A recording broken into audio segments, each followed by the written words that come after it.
Hi guys, dito sa video na to, pinapakita ko kung paano ang pag-maintenance ng wall cladding para sa wall nyo kung ito ang gamit nyo na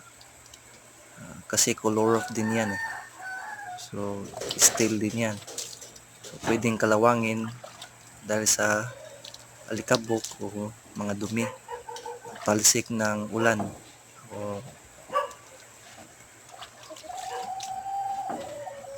so ganyan lang po, no? Kuha kayo ng tubig, balde,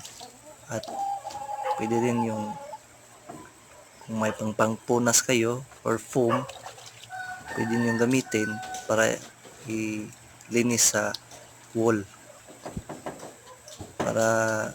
hindi daling masira.